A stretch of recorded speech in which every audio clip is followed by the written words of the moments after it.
Dans la mer des Célèbes, Sulbin est une légende, un homme poisson capable de rester 4 minutes sous l'eau, à plus de 20 mètres de profondeur.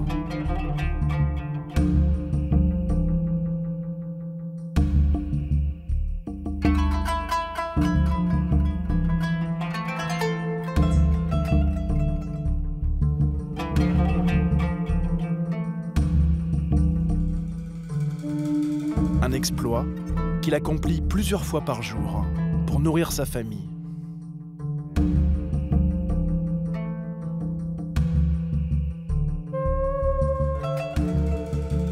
Sulbin fait partie des Badjo, un peuple nomade qu'on surnomme les gitans de la mer.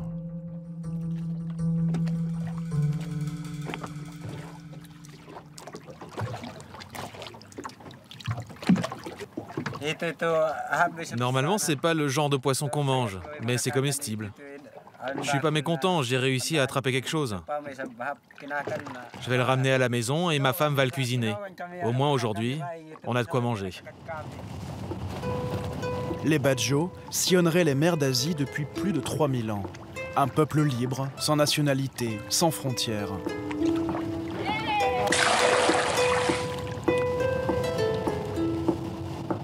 Mais avec sa propre langue et sa propre religion. Un mélange d'islam et de culte des morts. La légende raconte qu'un tsunami aurait ravagé les côtes où vivaient leurs ancêtres. Les survivants auraient décidé qu'il était plus sûr d'habiter sur l'océan que sur Terre. Depuis, ils naviguent entre la Malaisie, l'Indonésie et les Philippines. Aujourd'hui, ils ne seraient plus que quelques milliers. Leur mode de vie est menacé.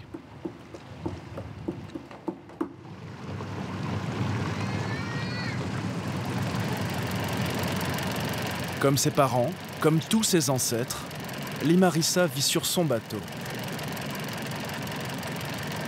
Elle y habite avec Marikita, son époux, leur fille et le dernier de ses petits-fils. Pas de couchette, pas de cuisine. Le confort est spartiate. Mais elle est ici chez elle.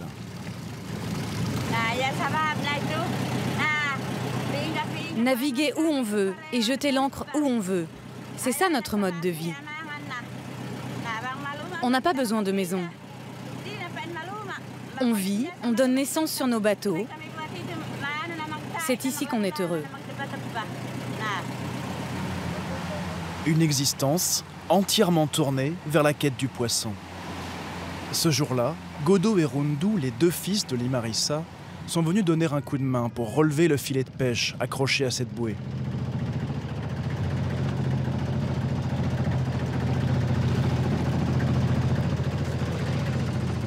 C'est leur seul moyen de se nourrir et de gagner un peu d'argent grâce à la vente du poisson.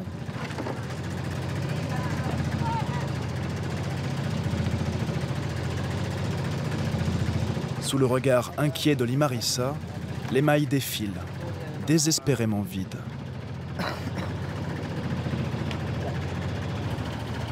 Jusqu'à ce que remonte des profondeurs l'un des poissons qu'ils pêchent le plus fréquemment, une raie. Pourquoi il est abîmé comme ça, le poisson? Ils ont été mangés par une murène. Et vous allez pouvoir les vendre quand même? Oui, mais pas cher. 1 ringgit et encore. Allez, 2 ringgit pour la plus grosse. Là, on ne couvre même pas nos frais d'essence. 2 ringgits, soit 50 centimes d'euros. Comme en Atlantique ou en Méditerranée, la pêche industrielle en Asie a bouleversé l'écosystème marin. Le poisson se fait rare. Et les premières victimes, ce sont les Badjo. En plus des 3 raies, Limarissa et ses fils ne pêcheront qu'un poisson perroquet. À peine de quoi manger. Quand j'étais petite, il suffisait d'attendre la marée basse. On n'avait qu'à se baisser pour cueillir toutes sortes de fruits de mer. On les vendait au marché, ça nous faisait de l'argent. Qu'est-ce qu'on va devenir? Le bébé, on peut encore l'allaiter, mais ça ne suffit pas. Quand il pleure parce qu'il a faim, on peut juste essayer de le réconforter. Moins de poissons, donc moins d'argent. Combien de temps l'Imarissa pourra-t-elle encore entretenir son bateau? Ce vieux moteur diesel récupéré sur une carcasse de camion. Rundu, son fils, lui, a déjà perdu sa maison flottante. Il n'avait plus les moyens de la réparer. Depuis 2 ans, il habite ce village.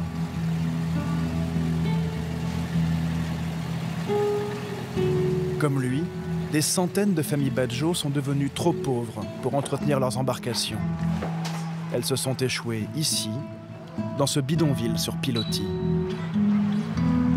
Sans électricité ni eau courante.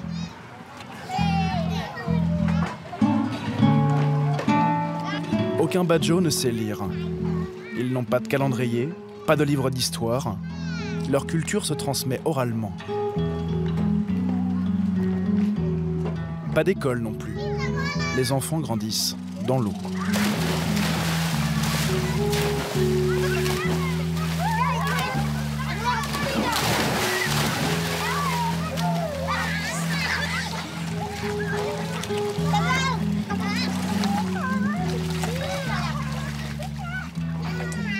Rundu, le fils de l'Imarissa, a 3 enfants.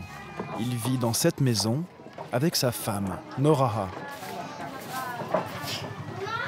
Comme toutes les jeunes femmes Badjo, elle utilise de la pâte de riz mélangée à des feuilles de tapioca pour se protéger du soleil durant les longues navigations. Même si aujourd'hui, elle est plus femme au foyer que nomade. Depuis qu'on n'a plus de bateau, on est coincé ici. On ne peut aller nulle part. Je n'ai qu'une hâte, qu'on en rachète un et qu'on reparte le plus vite possible. Aujourd'hui, les bateaux coûtent 2 fois plus cher qu'avant. Comment ça se fait? Avant, on coupait nous-mêmes le bois des îles. Aujourd'hui, c'est très contrôlé. Du coup, un bateau coûte au moins 12 000 ringgit. Et ça, c'est sans compter le moteur. 12 000 ringgit, 2 500 €. À ce prix-là, Rundu risque de rester à quai bien longtemps.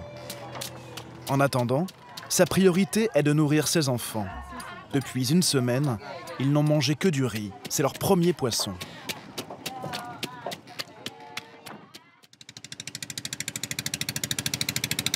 Face à cette pénurie, ceux qui s'en sortent le mieux, ce sont les pêcheurs les plus intrépides. Sulbin le plongeur initie son beau-frère Ilang au rudiment d'une pêche qui peut rapporter gros, celle aux crustacés.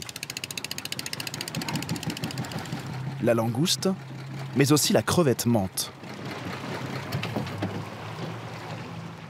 Il doit y en avoir plein ici. Mais oublie pas que je peux pas plonger aussi profond que toi, moi. Première étape, repérer un petit trou dans le sable. C'est là que nichent les crevettes menthes.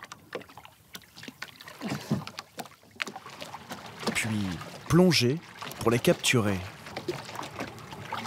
Mais dans ce domaine, tous les Badjo ne valent pas Sulbin. Ah, il n'arrive même pas à atteindre le fond. C'est pas gagné, hein. J'ai vu une raie. Allez, laisse tomber, remonte à bord. Je vais m'en occuper. Sulbin utilise une paire de lunettes artisanales en bois et en verre recyclé, ainsi qu'un piège fait maison.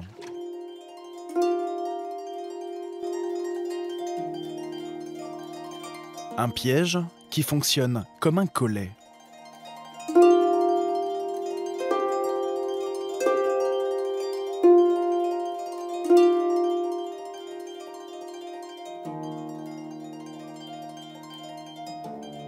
Le bâton s'enfonce. La crevette est passée dans le nœud coulant. Le piège a fonctionné.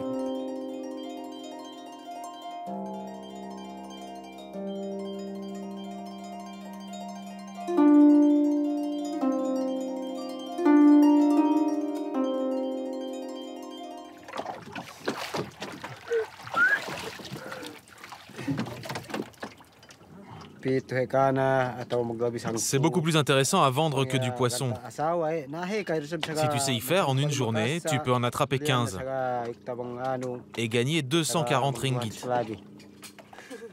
50 €. De quoi acheter 70 litres de carburant. Tu peux mettre le moteur qu'on avance? L'équivalent de 2 mois de pêche sur ce petit bateau.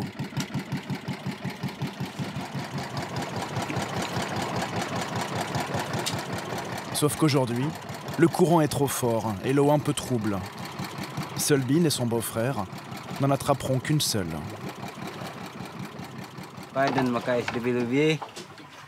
Je sais où je pourrais en trouver plus. Juste à côté, à Sipadan. Mais on n'a plus le droit d'y aller.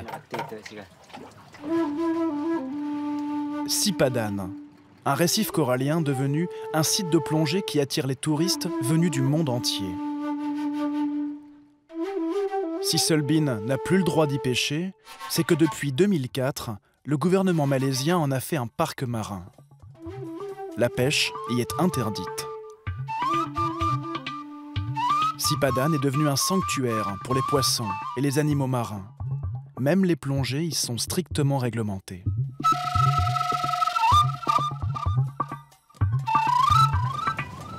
Pour loger ces milliers de touristes, des complexes hôteliers ont été bâtis sur l'île la plus proche, Mabul Island. De luxueux bungalows qui contrastent avec la pauvreté d'un village Badjo installé ici depuis toujours.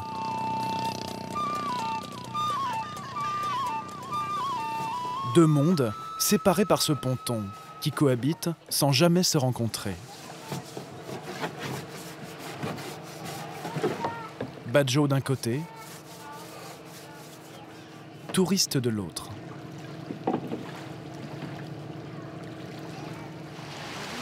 C'est sur cette île qu'a grandi Sölbin, après que ses parents ont perdu leur bateau. Vas-y, mets la crevette dans le panier. Il vit dans cette cabane, une pièce unique qu'il partage avec ses 3 enfants et son épouse.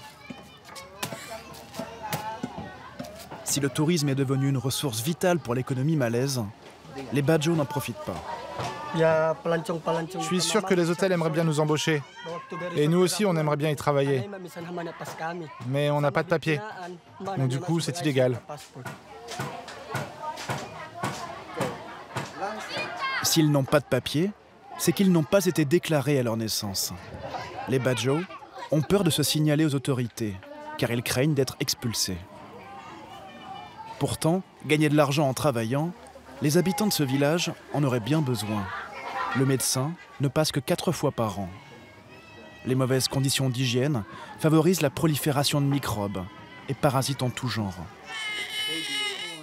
Depuis plusieurs semaines, la maison de Sölbin résonne des pleurs de son bébé. Ibin, né il y a à peu près 1 an, souffre de plaques rouges qui le démangent en permanence.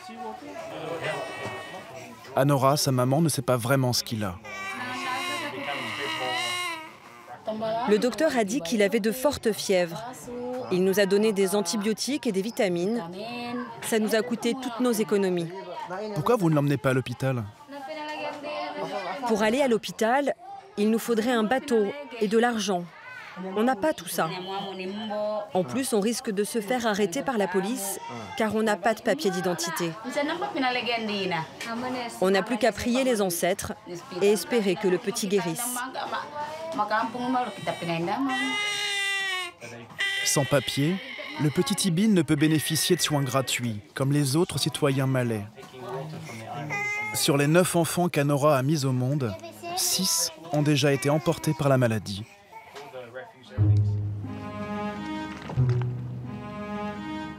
Les Badjo n'ont fait aucune concession à la modernité. En dehors du moteur qui a remplacé la voile, pas de radio, pas de téléphone portable. Les nouvelles se transmettent par le bouche à oreille. C'est comme ça que Limarissa vient de retrouver la trace de son frère, perdu de vue depuis plusieurs mois. Bon, c'est bien, on arrive pour la marée montante. Il vit dans cette ancienne ferme aquacole, loin de tout.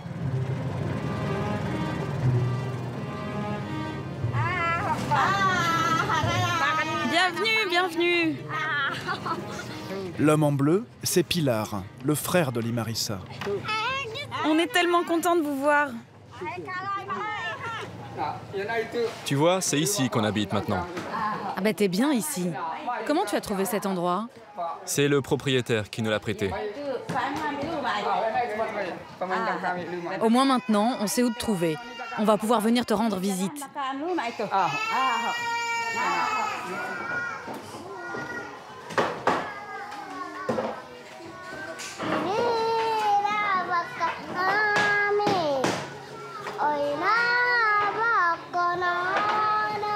Ils sont une trentaine à partager ce refuge avec Pilar. 4 familles qui ne se connaissaient pas auparavant et qui collectent des crustacés pour survivre. Pilar, lui, s'est fait confisquer son bateau lors d'une campagne de pêche au large des côtes indonésiennes. On rentrait d'Indonésie avec Limarissa et Marikita pour vendre notre pêche. J'avais laissé mon bateau et ma famille sur place. Ils continuaient à pêcher. En arrivant au port, on a appris qu'ils avaient été arrêtés. On les a mis en centre de rétention pendant 2 mois. Puis ils ont été expulsés du pays. Mon bateau, lui, je ne l'ai jamais revu. Jadis tolérants, les pays de la région considèrent désormais les Badjo comme des clandestins, les condamnant à une vie précaire, très éloignée de celle que Pilar a connue dans sa jeunesse.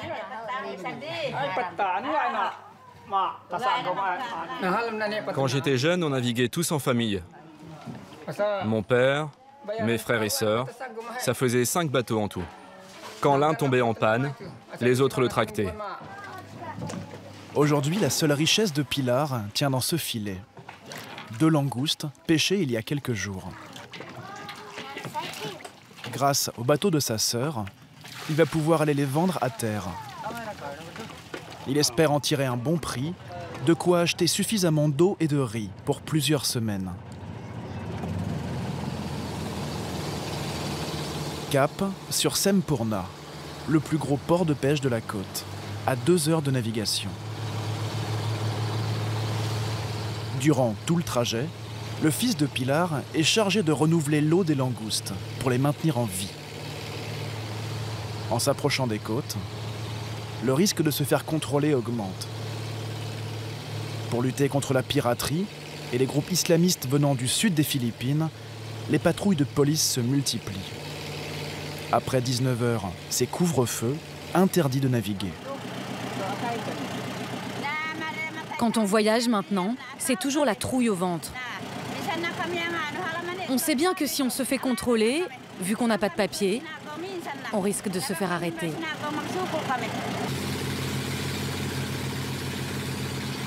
Et justement, quelques minutes plus tard, surgit un bateau de la police maritime malaisienne.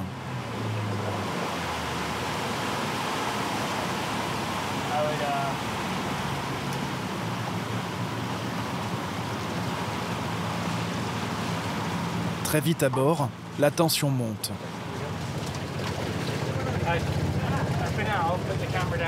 Notre interprète nous demande de baisser la caméra. Nous présentons aux policiers notre laissez-passer délivré par le gouvernement. Suffisant pour mettre fin au contrôle. On a vraiment eu peur. Normalement, quand on n'a pas de papier, la police nous arrête. C'est vraiment parce que vous étiez là qu'ils nous ont laissé partir. Soulagé, mais à la merci d'un nouveau contrôle.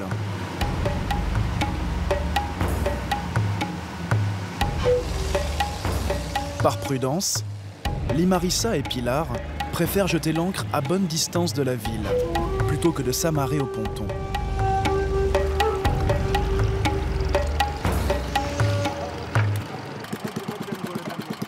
Pendant que les hommes partent vendre leurs langoustes, les femmes, elles, ont mis leurs plus belles tenues pour aller à terre vendre leurs poissons séchés. Ah, mais c'est les raies!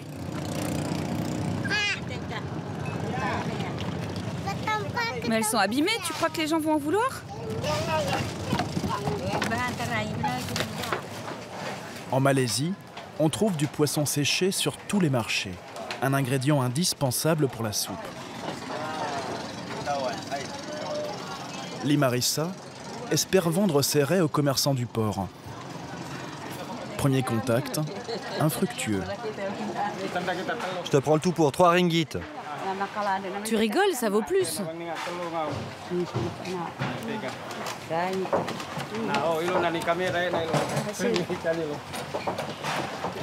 Pourquoi il y en a qui sont abîmés?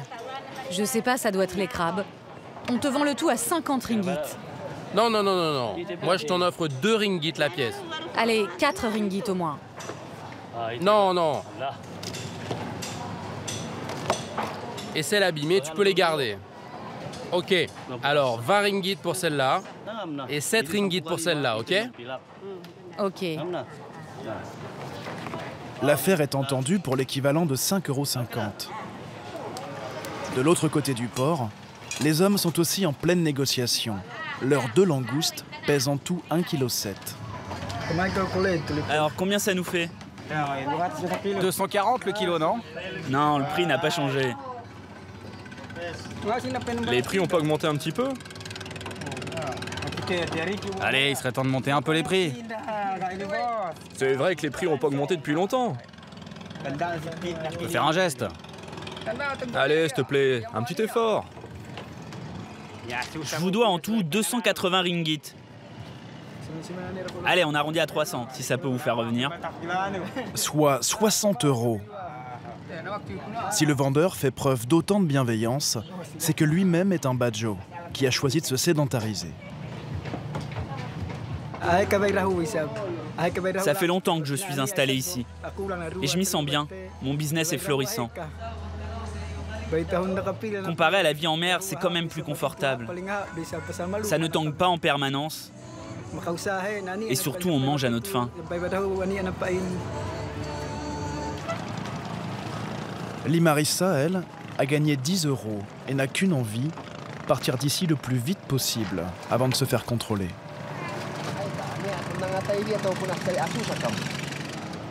Selon les derniers recensements, il resterait moins de 5000 badjos en Malaisie et la plupart d'entre eux ont dû renoncer à vivre sur l'eau.